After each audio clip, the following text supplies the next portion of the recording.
everybody, and welcome back to another weekly reading vlog. I hope you guys are all doing very well. So this week I have a exciting little theme to my vlog, and that is past long listed books for the Women's Prize. If you're not aware of the Women's Prize, it is a prize that celebrates books written in English by women. It is set mainly out of Great Britain. I think most of the award ceremony is there, and a lot of the judges are British. And it's a prize that I've been following for several years. I sometimes read it, sometimes don't. This year I didn't get around to reading it, unfortunately. But on my shelf are a lot of Women's Prize books that I've really been interested in. And something happened that year. I didn't quite get through all of them. And so they've just been left on my shelf. And I thought it would be fun to dedicate a full week to reading a couple of them. So without further ado, let's get into the books that I'm planning to read this week. First up, we have Careless by Christy Capes. I have a lot of trouble describing what this is about, but basically the description says, at 3:04 on a hot, sticky day in June, Bess finds out she's pregnant. She could tell her social worker Henry, but he's useless. She could tell her foster mother Lisa, but she won't understand. She really ought to tell Boy, but she hasn't seen him in weeks. Bess knows more than anyone that love doesn't come without conditions, but this isn't a love story. And I've heard really, really good things about this. So very excited to pick this up. And also, lovely cover, very summery. And then I also have this book Flamingo by Rachel Elliott that has the most summery cover of any book I think I have ever seen. I'm not totally sure based on the description of this what this is going to be about, but I think it's about two families that live next to each other, and then one of the mother figure in one of the families goes missing. But I don't think it's any type of mystery. I think it's more of just a fictional book. And it says, heartbreaking, tender, and funny, Flamingo is a rich, sometimes threadbare tapestry of lives being interrupted, put on hold, and gently, carefully beginning to move once more. So I thought these books would be really perfect for beginning of August, kind of the end, not the end, but nearing the end of summer, to get in before the end of the season, and also see what I think of some books that were shortlisted for the Women's Prize. So I am about to go downstairs and edit last week's vlog, watch some baseball, and drink a nice cup of tea. I'm finally done with my work week, so I can kind of chill out, unwind a little bit, which will be really nice. Tyler's home from his bachelor party and is in one piece. Seems a little tired, but I think had a really good time. So yeah, should be a very chilled out evening. And without further ado, welcome to the vlog.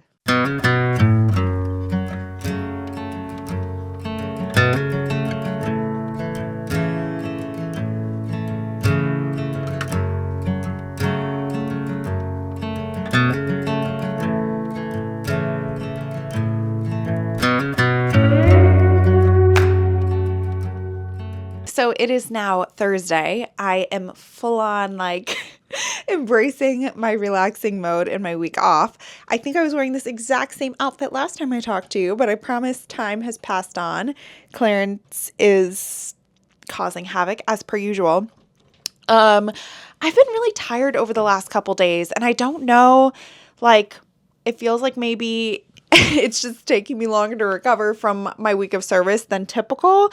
But tired, I had a headache last night, so maybe I'm coming down with something. Hopefully not. So I did a lot of editing videos on the couch while watching Sullivan's Crossing, which is this new Netflix show that I'm obsessed with. It is made by the same people that made Virgin River, if you've watched that show. And it's just comfort, kind of One Tree Hill vibes, but with older characters. This particular show is about a neurosurgeon who decides to go back to where her father is living, this small little town called Sullivan's Crossing, and she becomes, embroiled in all the drama there. Clarence, honey. And it is great because you don't have to truly focus 100% on it to understand what's happening. So it's great editing, background content. So I've been prepping a bunch of book reviews, and then I'm also going to edit a bit more tonight while watching that. Just comfort. I love it. Is it the world's best cinema? No, but I don't care. It makes me happy. It has Chad Michael Murray in it, speaking of One Tree Hill, and it also has Scott Patterson, who is Luke from Gilmore Girls. A whole cast.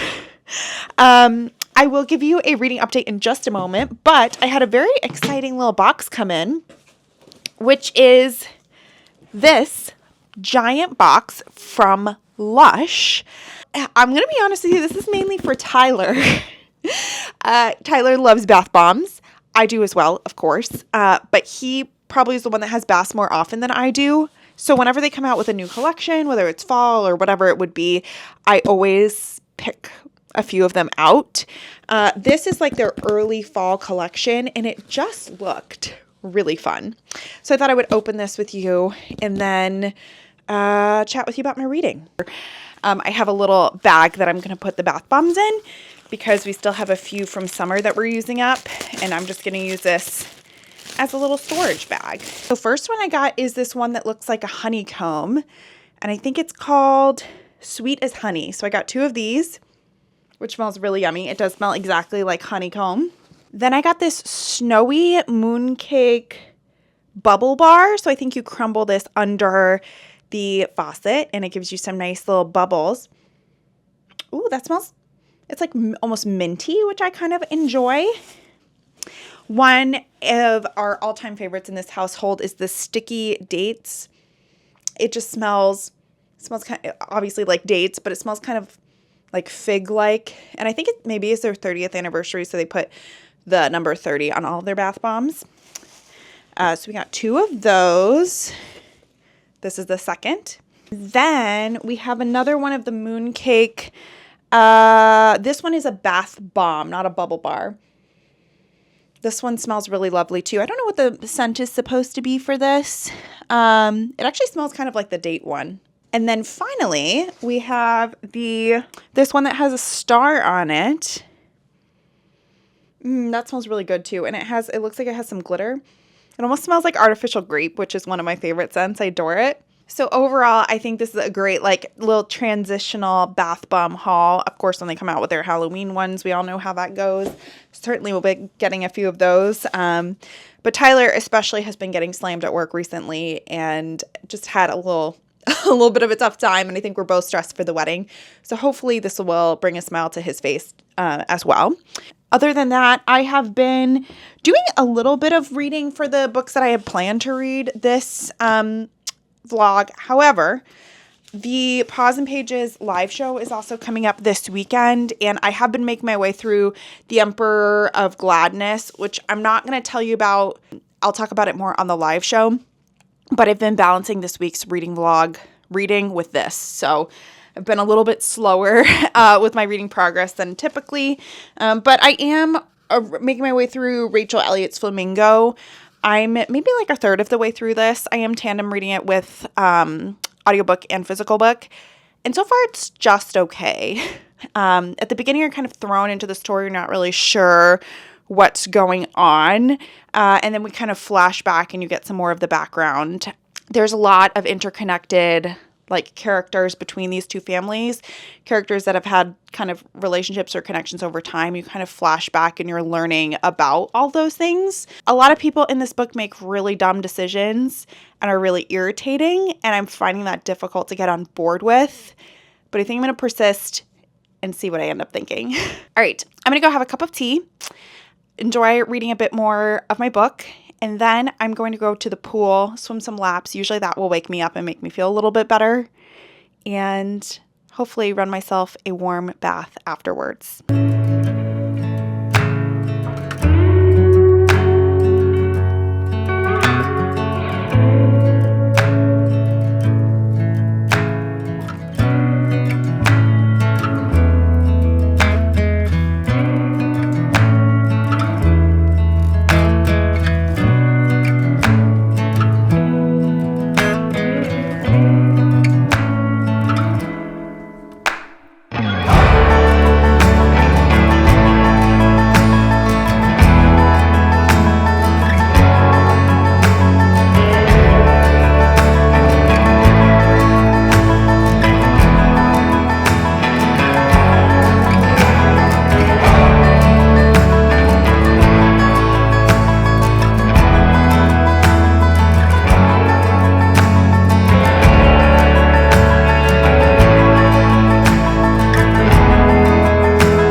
Friday evening, classic me reading a book and watching some baseball. So today was definitely a very relaxing day. I went to a coffee shop, read The Emperor of Gladness. I have about 100 pages left, but I think I'm going to be able to finish it in time for tomorrow's live show.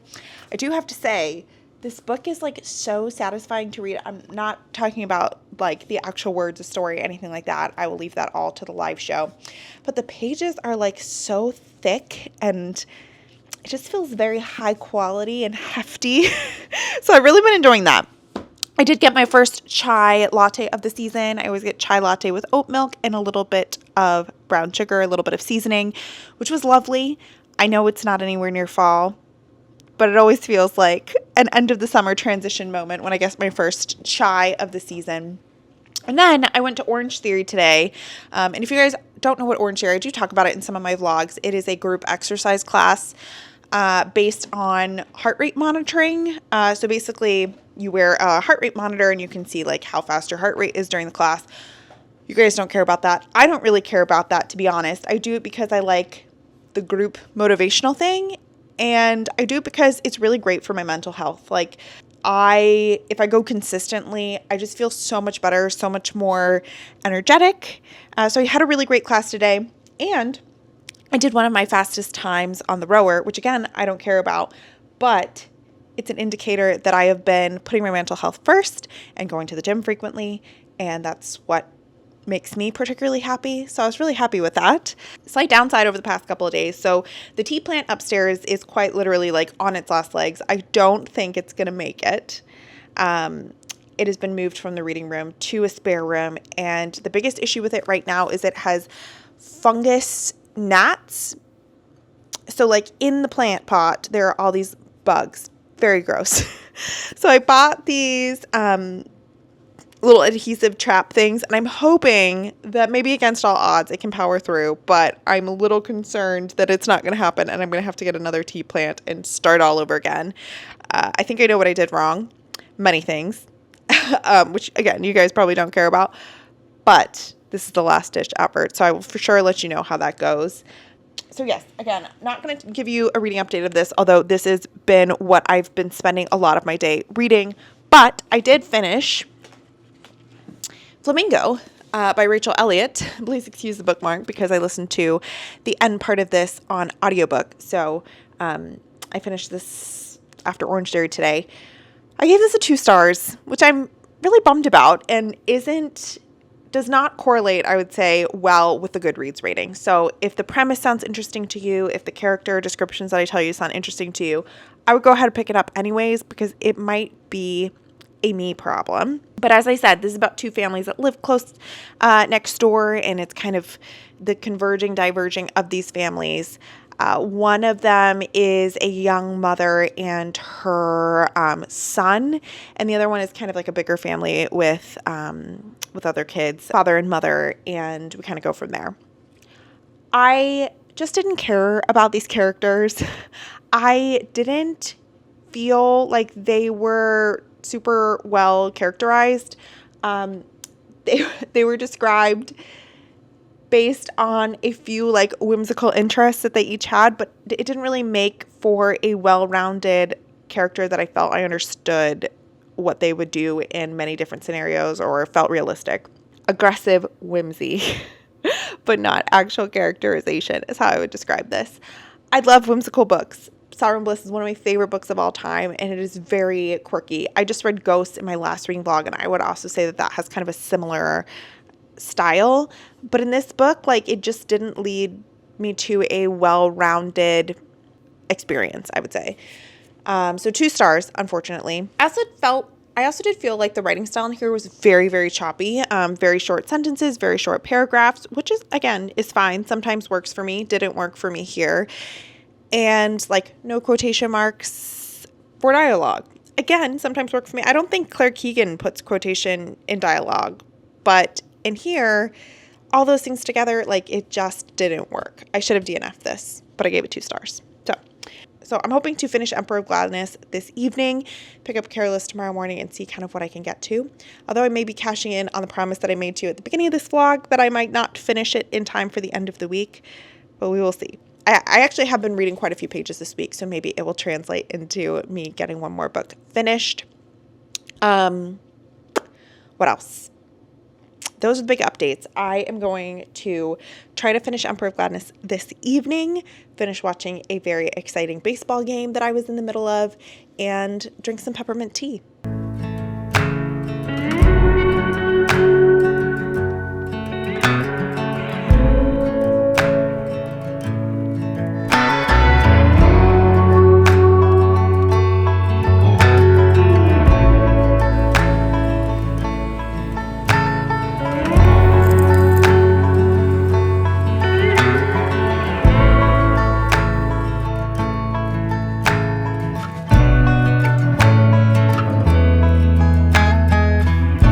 So it's currently Sunday and I am popping in to close this vlog, and I have a new 5-star read to talk to you guys about.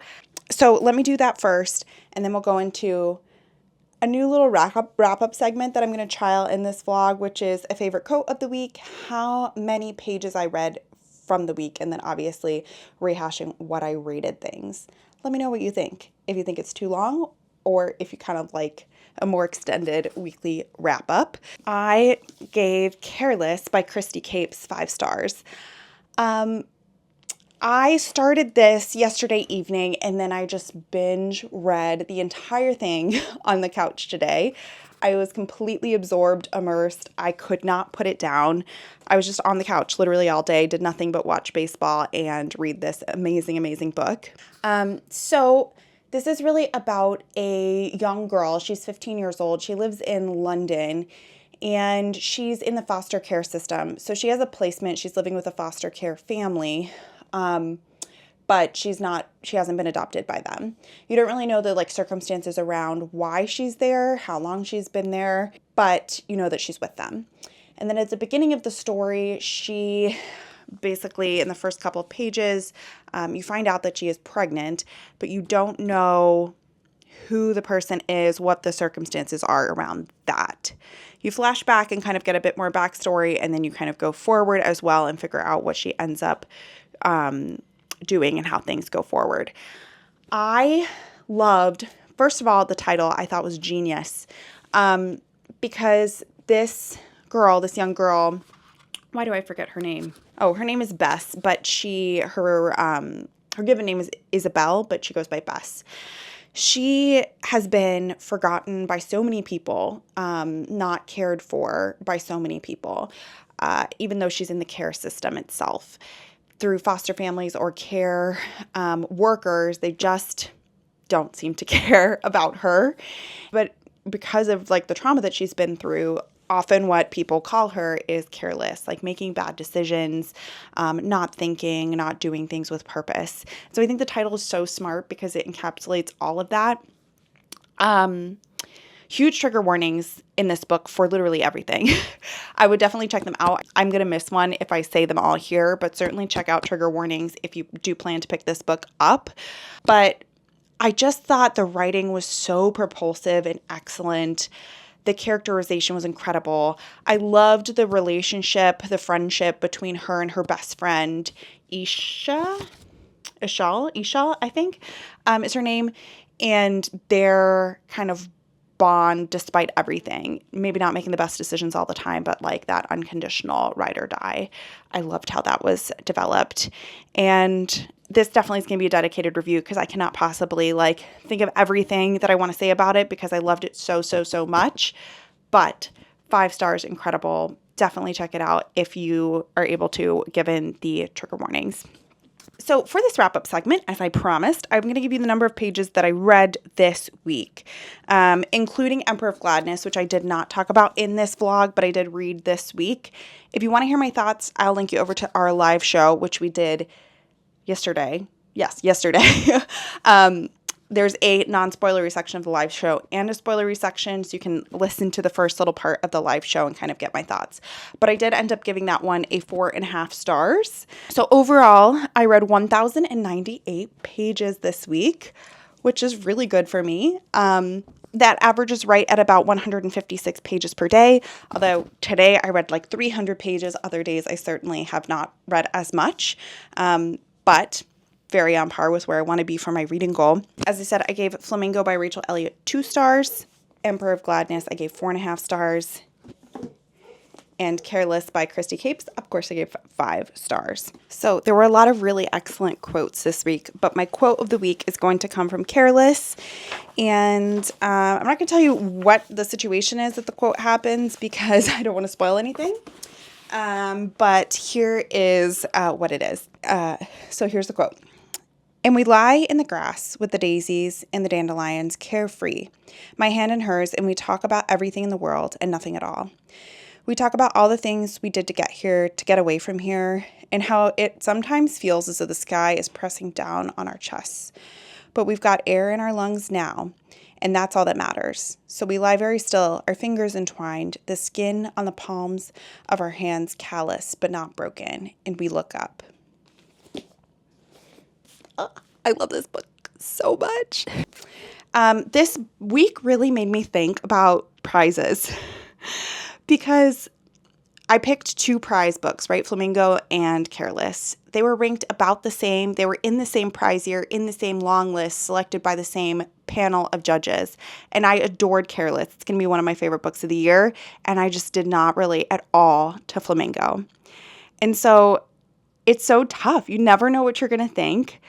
I still obviously will read prize years and look at prize years because I found so many good recommendations that I would never have known of otherwise. I don't think I would have ever come across Careless, to be honest. But being a completionist of prizes is very difficult for, as evidenced by this week, because there are going to be books that you don't get along with. You're never going to love every single book on the prize. And so maybe completionists of prize years with the caveat of DNFs might be a way to go forward. But as right now, I just kind of enjoy dabbling and observing. Let me know, do you guys follow the Women's Prize? Are there any Women's Prize backlisted books that are some of your favorite books? And have you read any of the ones that I talked about in this video? And with that, I will see you guys all very soon with another video. Bye.